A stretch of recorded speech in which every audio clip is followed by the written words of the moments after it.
Hello everyone and welcome back to another episode of this channel called Patrick the Runner. My name is Patrick Sheridan and as always I'm here to talk to you about running. So today I'm actually taking a rest day and I thought it might be a good idea to show what I do on a rest day. I'll also explain the importance of a rest day for an athlete. So last night I had a 600 meter time trial. I did it in 1:22, so it didn't go quite to plan.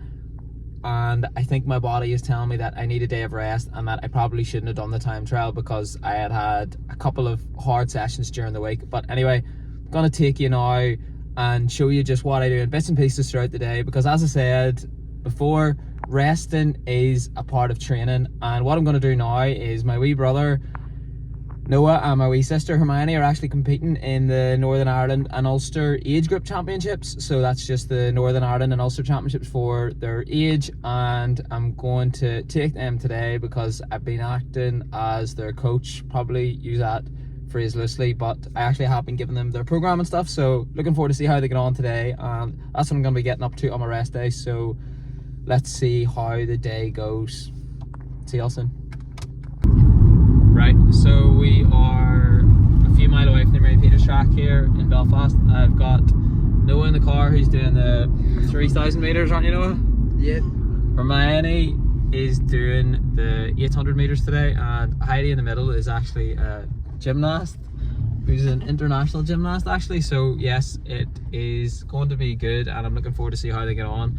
I think with these things at this age, the most important thing to learn is that second is the first loser.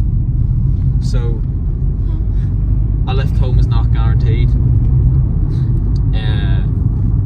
but no, it'll be good to see how they get on. And jokes aside, I think if you can compete at this level, it's a good time for the future. So looking forward to see how they get on, and I'll leave it at that. Okay, so we're just heading down. Noah has just run. He's come third in the 3,000 meters. So Noah's 17 and he came third in the under 19s category. So that's his age category. That's the way the scoring system or the age system works. And he ran 9:20. So this is his first 3k race. He's only taken up running about 9 months ago and he did brilliantly. So he should be very happy with himself. Now Hermione is up next in the 800 meters at 3 o'clock, and Hermione's PB in the skills there was 2:25, wasn't it? So Hermione's hoping to run, well, hopefully quicker than that, and she'll see how she can finish. But really good day. It's really good atmosphere here at the Mary Peters track. Loads of events on, and it'll be interesting to see how she gets on. But Hermione's also got the 1,500 meters tomorrow, as has Noah, so that's where we're at the minute. It's a good way to spend the rest day, being about the track, because this is what I'll be doing on Saturday anyway, so I'm really enjoying it. We've just got lunch there and we are now getting ready to go. Right everyone, so back from the running there, Noah came third, as I said, in the 3,000 meters, and Hermione, my wee sister, came second in the 800 meters. So second and third in Northern Ireland for the both of them today, so really good. Hermione ran 2:24, so that was a big PB for her. So just letting you know again what I was doing on my rest day. Now it is 5:25 and I'm quite tired.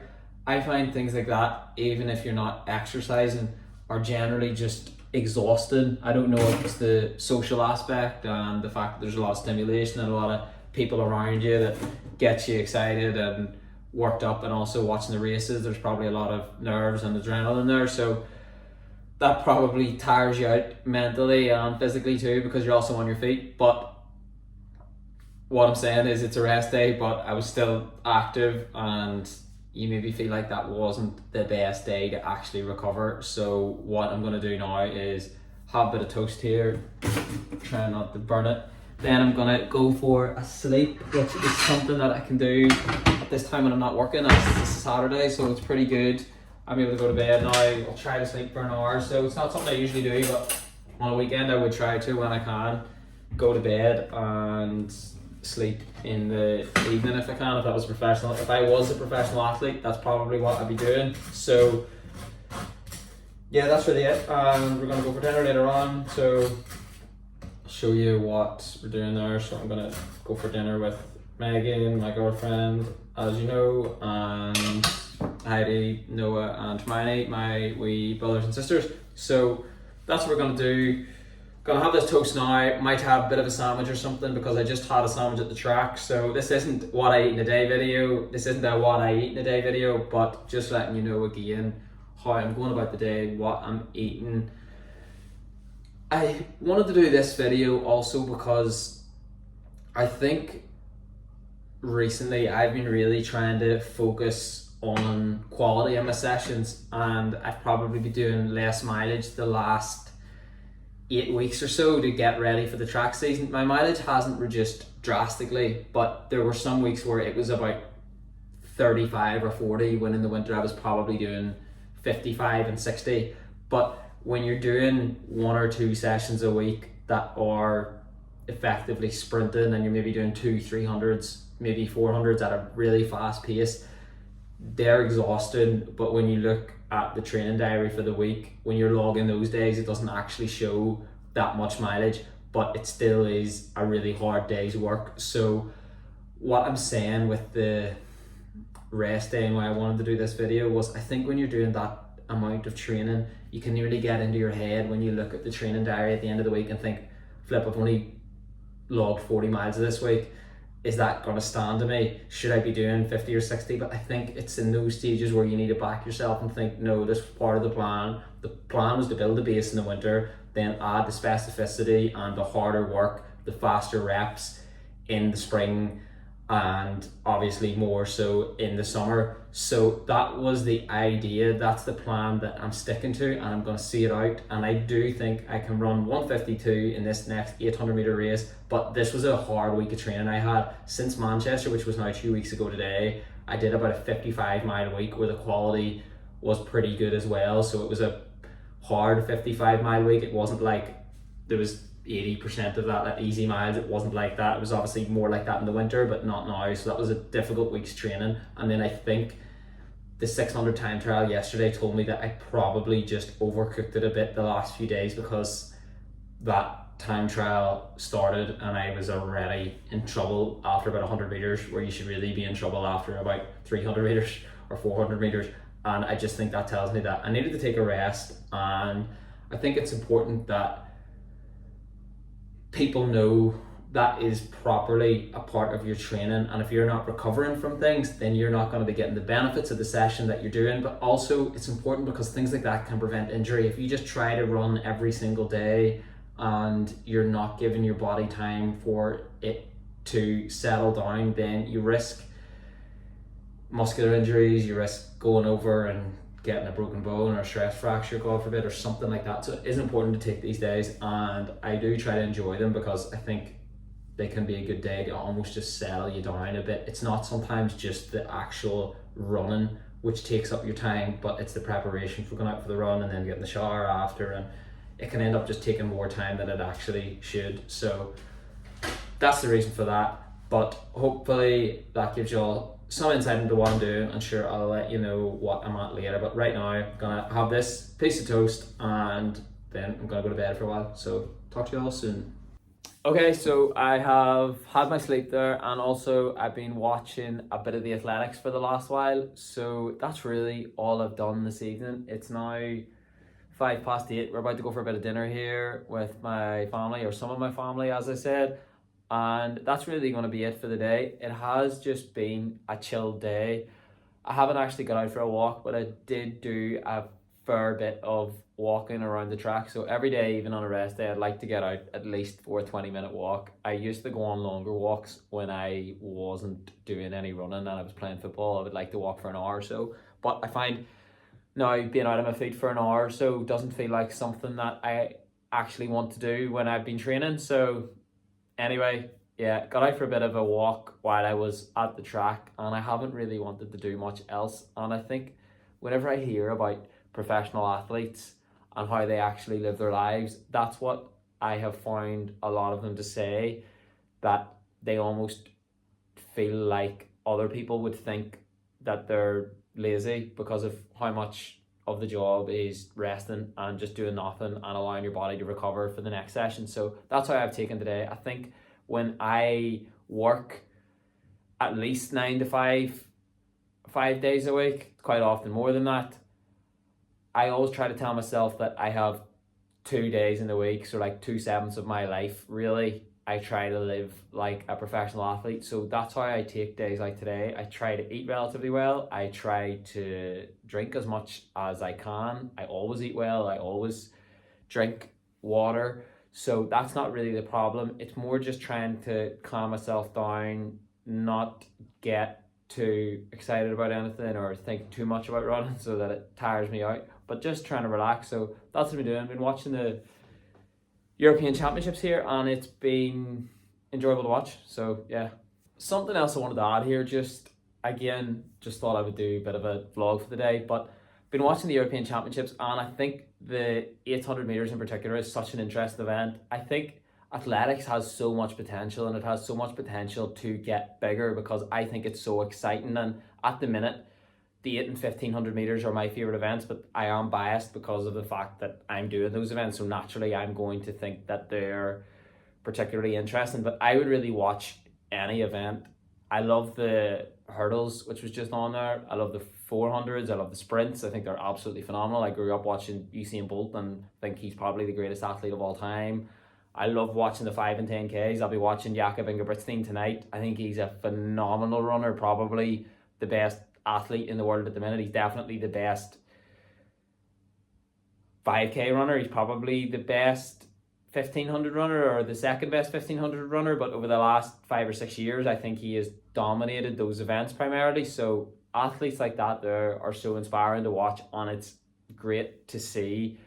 But I think watching the 800 meters today, one thing I think when I'm watching athletics, and again this isn't really relevant to my running, but I just thought I may as well let you know what I'm thinking about certain things. But I think athletics sometimes can miss a trick. It's just my opinion. But when you're watching the commentary or you're watching the event, and I think the ordinary person, including myself, when I wasn't training, I didn't understand how fast the guys on TV are actually moving. And I think sometimes that's because it's not really explained well enough, possibly, or the general viewer, the wider audience just isn't informed enough probably to actually understand how quick those guys are moving. So for example, I was watching the 800 heats there, and they were talking about the opening lap being slow, and the opening lap was running about 53 seconds. So like 53 seconds 400, that's like 3:32 mile pace and about 2:12k pace. Now obviously it's an 800 meter event, but that's how quick those guys are running. And sometimes I think if someone's watching that on the TV, then they will think, oh, those guys aren't moving that quickly if that's what they're hearing. And I know when commentators say things like that, they're talking about the top level of the sport, and obviously a 53-second lap for some of those guys who could probably run a 49 first lap, that probably isn't that quick. But I sometimes think that's when athletics doesn't promote itself well enough, because if I turn on the football, and I love watching football, soccer I'm talking about, I'll see a holding midfielder or whatever pass the ball sideways, and everyone will talk about how good his decision making is and how good his distribution is, and that he never gives the ball away, but he's doing something that's relatively simple, but they're talking about it as if he's done something really special. And maybe in a lot of ways he has, because that's an important part of the game. But my point really is that I think athletics could be doing more to self-promote and to get more people interested in it. Even in the days when I was watching Mo Farah running the Olympics, and he was like what looked to be jogging at the back of the pack in the 5 and 10k Olympic final, particularly in the 10k, and then it would be, oh, Mo Farah is not running that quickly here, he's at the back, he's taking it easy. And then maybe people look at Mo Farah and they think, oh, he's almost just a high level jogger. I don't think they would think that, but they probably don't appreciate the pure speed, because then he wins, and he wins in 26 minutes or something crazy like that. And then I think maybe people watching that just don't appreciate how good that is. Whereas I think with other sports, maybe there is a bit more respect for it, because I think it's advertised a bit better. That's just my opinion. But anyway, I think it's really good that, say, I'm watching the European Championships here and they're being broadcast, and I think lots of the coverage is unbelievable. And I think it's really interesting when you see the interviews with the athletes and get an idea of their perspective and how they're preparing for things. I think that's interesting when I hear that. So as you know, I'm on a bit of a journey myself. I'm trying to compete at as high of a level as I can, and I want to show you guys watching what it's like to compete and what my thoughts are. So I really appreciate when I see the insights into other people's thoughts and even their lives. So that's really good.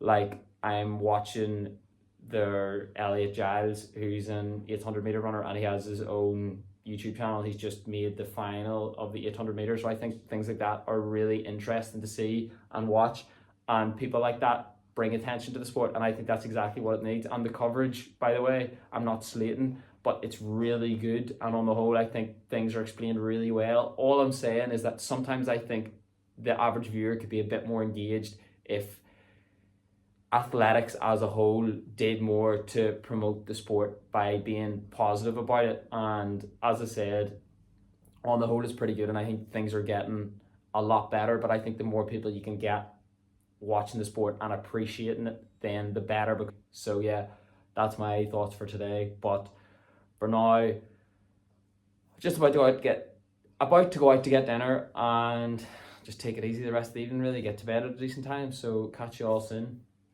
Right everyone, so it is now 11 o'clock, just gone 11 o'clock, and I am going to do some stretching while I watch the 5,000 meters in the European Championships. Jakob Ingebrigtsen is running in them, so I missed that when I was at dinner, so I'm gonna do some stretching now while I watch that, and then that's gonna take about 15 minutes, and that's gonna be for the night. Then in bed, I might take some vitamin tablets actually just before going to bed and get some water, but that's basically me. Day's been pretty good, pretty relaxed. As I said, had a good day at Hermione and Noah's races, and then just been chilling since, and I think it'll be good for me. I think it'll be good for me tomorrow. I'll do a bit of a session tomorrow, but this week's gonna be a taper week because I have the race on Saturday, the 15th, as I've said before, and it's an 800 meters. So you know what I want to do there. Also, actually, just before closing that bit, I wanted to say massive thank you to everyone. I have now passed 500 subscribers, so the next big step that I see is 1,000 subscribers. So let's see if we can get there sooner rather than later. I am really happy with how the channel has been progressing, and I think it can grow even more now and at an even faster rate that I've got 500. So thank you so much. I really do appreciate it so much. As I always say, I'm going to keep the content moving. Let me know if you like this type of video. And again, I just thought I would kind of give you a bit of an insight into what I do on not so much a day-to-day basis, but yeah, just on different days in my life, this being a rest day, and just thought it might be insightful to see what I get up to. Again, let me know what you think of it, if you like this type of thing, if you want to see more of it. I'm obviously going to be doing my training videos, but I just thought I've been doing enough of those recently, and you've seen my sessions, you know what type of things I've been at running wise, so I just thought I would let you know what I was getting up to on a day like today. So catch you on a bit, about to do some stretching here, and I'll talk soon. Right, so just about to go to bed here, just watched the race. Jakob won, of course, the inevitable, so unreal to see. I think you look at someone like him and just think he's a phenomenal athlete.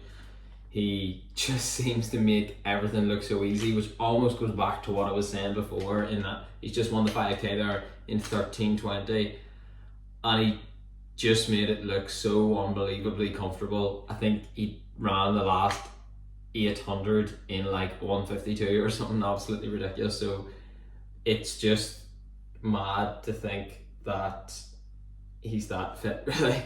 And I think stuff like that's inspiring to watch, because it makes me think I need to keep working as hard as I am, and I need to do that over a long period of time in order to get near that level. So that's what we're working towards. Not necessarily the 5k, but you know, 800, 1500, let's see what happens in the future. But anyway, heading to bed here, taking these vitamin tablets, basically just the same ones that I showed before in the what I eat in a day video, but I've also added this in, vitamin B12. Again, I know this isn't a food video, but just doing this before I go to bed, so that's the rest day done. Even psychologically, I feel like I've had a bit of a break today because I wasn't running, and that's something I actually find really hard to do some days. So Thursday, for example, I think I probably should have taken a rest day, and Friday I probably should have done an easy run. Instead, Thursday, after pondering all day whether I was going to take a rest day or not, I decided at about 10:30 at night or something like that to go for a run, and I ran for 30 minutes. And probably wasn't the best idea because it probably didn't do an awful lot for me other than tire me out. And then I got to bed a bit later, and then the next day I tried to do a time trial and I wasn't really fit for that because I was so fatigued. And I think as an athlete, it's just so important to listen to your body and to understand what you need and when. And I think for me, having come from a place where I was so injury prone for years in football, I wouldn't even say injury prone, I was just doing the wrong things at the wrong intensity almost all of the time. So since I've been able to take control of my own life, really, but particularly my own training, I've been able to avoid those injuries. So that's obviously been very good for my development in running over the last number of years, but it's also been good for my mental health because I haven't been injured. I've been able to do what I want to do. I've been able to use my talents, I suppose, which I think is being able to run quickly. So that's been very important for me. But when I'm coaching myself, which I am doing obviously at the minute, I'm not saying that's always what I'm going to be doing. It might be, I'm not sure. I'm sort of open to anything there. But when I'm coaching myself, I need to be extra responsible for my own body, and I need to make sure that I'm going into sessions not overly fatigued so that I'm getting the most out of them, but also so that I'm avoiding that injury. So that was the idea of the rest day. It's been a good day. I hope you all enjoyed the video. Again, let me know please whether you like these type of videos or not, if you want more of these type of things, or if you would enjoy something else, if you want to see a track session again. Obviously my next video will probably be now the race this week coming. And anyway, yeah, I'm looking forward to the run. Looking forward to hopefully you all seeing me get another PB, which I feel like has been a few months. My last PB was in February for the 800, so not that far away, but I am definitely looking forward to what's ahead. So I will see you all soon. In the meantime, take care. Thank you very much for tuning in, and thank you again for helping me get to that 500 subscribers mark. That is something I'm very proud of, but we're only just getting started. So I will see you all soon, and have a great week.